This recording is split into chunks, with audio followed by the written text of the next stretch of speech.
Hello, everybody. Dr. Rick Wallace here, dropping in on you. I hope that everyone who will watch this video, whether watching it live or catching it on a replay or on another platform or channel, hope that you guys have gotten your week off to a good start. I'm sure some of you are already on your way to work or maybe even at work. Others are getting ready.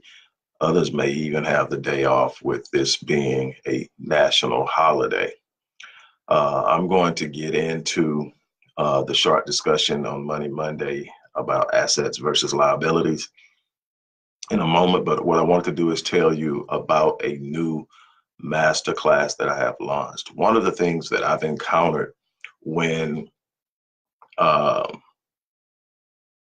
dealing with new clients or people who are looking to work with me or simply seeking advice is that a lot of people struggle with anxiety and worry. Um, if you want to get an understanding of what anxiety is, if you're not sure you're uh, dealing with anxiety, anxiety is the habit of worrying as it manifests itself physically. In other words, worrying is a state of mind. It is a process of negative thinking that focuses on negative situations and viewing things from a negative perspective. And when it starts to spiral out of control, it begins to impact the body. You can literally feel it in your body. It can lead to panic attacks, being in a constant state of threat or fight or flight, and this uneasy feeling. And so you basically become paralyzed by fear, by worry. And this anxiety literally takes its toll on your body. In the time when you're experiencing anxiety or a panic attack, your body is releasing cortisol and adrenaline into your bloodstream. And it's that way to design, it's designed that you can run or fight. Fight or flight is what it's called. But there's nothing to run or fight. There's nothing to run from or fight. And so the brain is trying to figure out what's going on. So the brain becomes confused. And the more worried you become, or the more stressed you become, the more anxious you become. And the state of fear or anxiety is literally triggering this anxiety attack. And what happens when you're in fight or flight is that the blood that would normally go to the prefrontal cortex, which takes the largest percentage of blood and oxygen in your whole body, like 30% of the blood and oxygen you use per minute goes to the prefrontal cortex. That's your executive center. That's where you make choices, decisions. That's how you interpret things. But when you're in fight or flight, the blood goes to your extremities, your legs and your arms, so that you can either run or fight. And so the capacity to think straight is disrupted. And people live in this state quite often at varying levels. And the thing is, a lot of people are on all types of anti-anxiety medication prescribed by a psychiatrist or a doctor. The truth of the matter is that you are designed to be everything you need to be without NT consumption of synthetic material or pharmaceutical drugs. And there's actually techniques that will allow you to do this. It's not a trick. It's simply the way your mind is designed. And when you understand how your mind works, you're able to take over and set up and create the state that you desire to be in.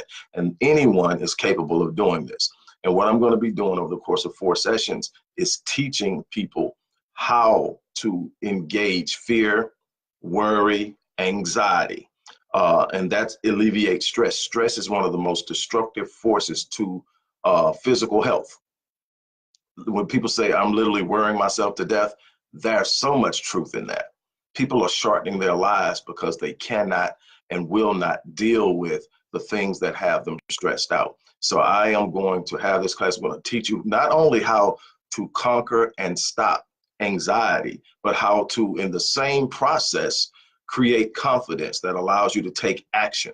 When you study people who are successful, no matter what industry they're in, no matter what it is they're doing, the one thing that they all have in common is that they are not incisive. They see something, they want to do it, they make the decisions, they move. All the decisions that you're going to make in life are not going to be the right decisions, but you have to adapt. The one thing you can't do is be indecisive. Being indecisive will stagnate you, will put you behind and frustrate you. Making decisions and being able to adapt and adjust is huge. So that's that. I want you, if you are interested in taking the course, the information is in the description box. You simply email the support team, let them know you want to enroll.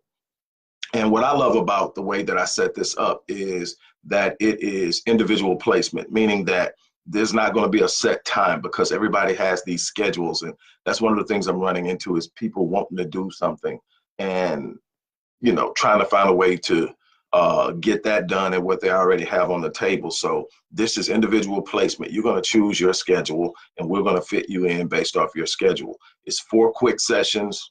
I want to say quick, but it's not really quick because the sessions are going to be a minimum of 45 minutes.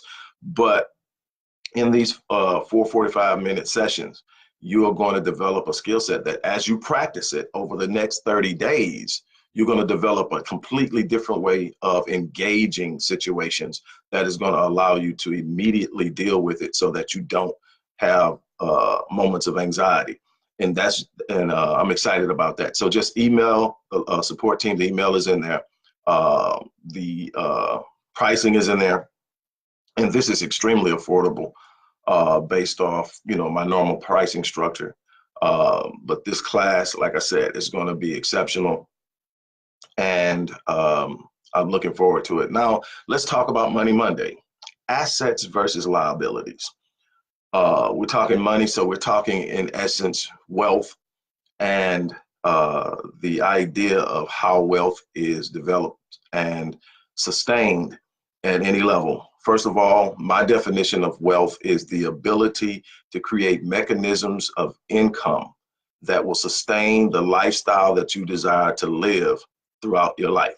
And that means when I say mechanisms of income that's passive, meaning that it does not require you to be present for it to generate. Anytime, no matter how much money you're working, if you're required to be there to make it, you're not wealthy. You may be very rich, but you're not wealthy. Wealth is the ability to sustain oneself without ever having to work for it.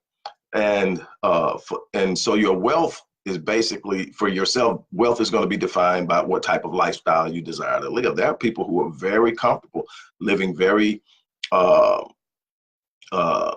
conservative lifestyles, you know, everything, you know, normal size home, mid-size car, whatever all of that is. And, you know, maybe a trip every now and then, but they're good.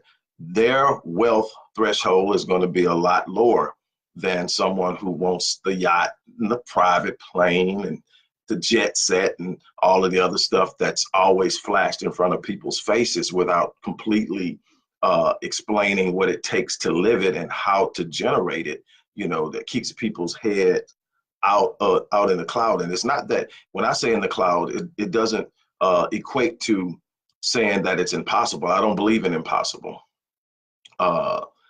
It's an illusion. I believe that you've got to be committed enough to do something, and most people are not willing to go the distance.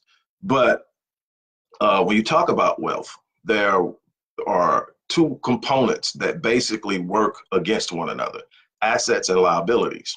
And I'm going somewhere with this that's going to be a little unique and a little different than what you may think. But I want you to first get an idea of the basic principles of wealth.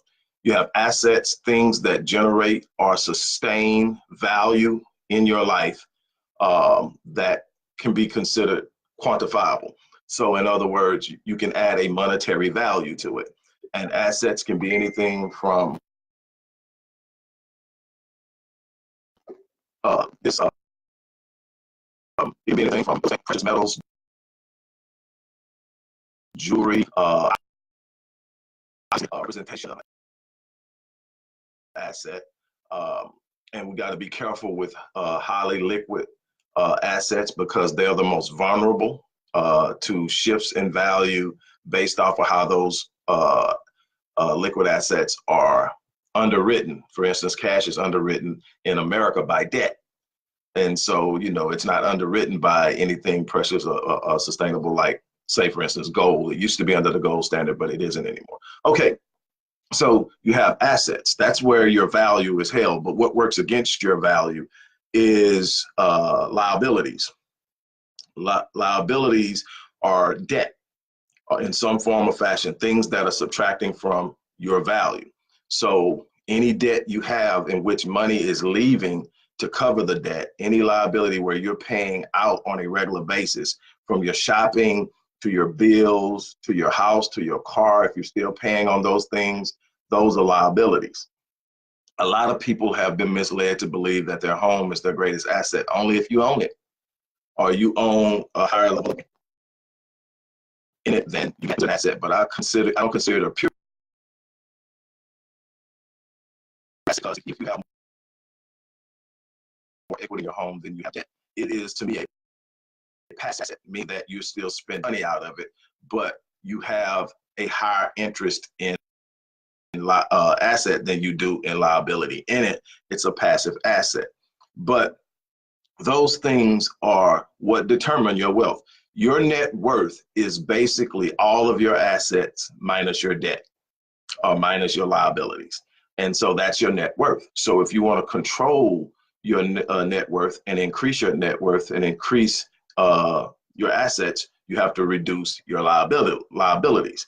That's the first mindset you have to get, is reducing liabilities. And there are a number of different ways to do that. And I teach all of those things. But you reduce your liability little by little. Before you even start thinking about how you're going to generate money, start reducing your liabilities. You're already building wealth.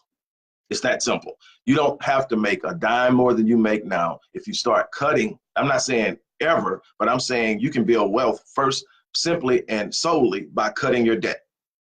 Get rid of it. Stop building it. Stop living through credit cards, all of this stuff like that. So that's that. But now I want to talk to you about your greatest asset. See, we've been conditioned to believe that the greatest asset is a thing, something tangible that we can go get. But your greatest asset is yourself, and in particular, your mind. Your mind is your greatest asset. That's why when I hear people talking about they're broke or they're poor, I say, no, you're struggling in the area of asset and liability manifestation. And that's it. Your actual greatest asset is your mind, and your mind is unlimited, meaning that your value is unlimited when you learn how to tap into your mind. Let me explain it to you a different way. You are one idea away from being extremely rich. The problem is most people never pursue it, or they find a way to quench it. Most people will have an unbelievable idea, but they will buy into the mindset or the state or the common belief that it's out of my reach because I don't know how I would do that, or I don't have the means or the capital to do that. And conventional wisdom and conventional methods are not available to me. I can't get a loan for it. I can't get investment capital. Nobody will buy into the idea, so it's out of reach. And so they shelve it. And they go back to doing what society tells them they can do. And say, I can go out and get a job. I can let somebody pay me. But rarely are you going to go get hired by somebody and they actually pay you what you're worth. They actually meet the demand of your value. They, in essence, tell you what you're worth by what they offer you. And if you're just intent on having the job, you accept it. Now, here's the thing. Once you accept a pay for the work you provide, that new pay sets your value. Whether you want to see it that way or not, mentally, psychologically, and in the realm of spirituality, it sets your value. You've just accepted something. It's the same thing I tell women when I'm counseling women who are dealing with situations where they're being mishandled, mistreated, abused, and situations like that. It's not saying that I know my worth that is establishing your worth. It's what you're willing to accept that establishes your worth. So when you accept a man mistreating you, when you accept, and this goes for men too, when you accept a person mishandling you, mistreating you, disregarding you, you are literally lowering your value threshold based off of what you accept. Same thing when you go apply for a job. The moment you accept something that's less than what you're worth, you have now declared this is my new value. And what you won't be able to do with that new reality is demand more.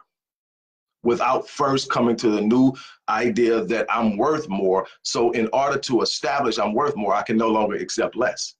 You can't accept less and establish that you want more. You have to say, if, and people do it all the time, but on a smaller level. They look up and say, man, I'm doing all this work. And they go and they talk to their boss. They're making 75,000 and they're doing this, this, and this, which tells them in their mind, I'm doing way too much. I deserve more. They're going to say, I'm going to need $10,000 raise. I'm going to need a $15,000 raise. And the boss goes, okay, acts like it's a big deal. We're going to see what we can do. And in their mind, they're going, hell, I'm going to give it to them, but I'm going to make them think it's really stretching it because you're worth so much more than the 15,000 that you asked for. But because that's all you're asking for, you again set the bar. I mean, you set the ceiling. So you got to understand what you're worth. And when you know what you're worth, you won't accept less. Okay, but your mind is unbelievably unlimited in what you can do and what you're capable of.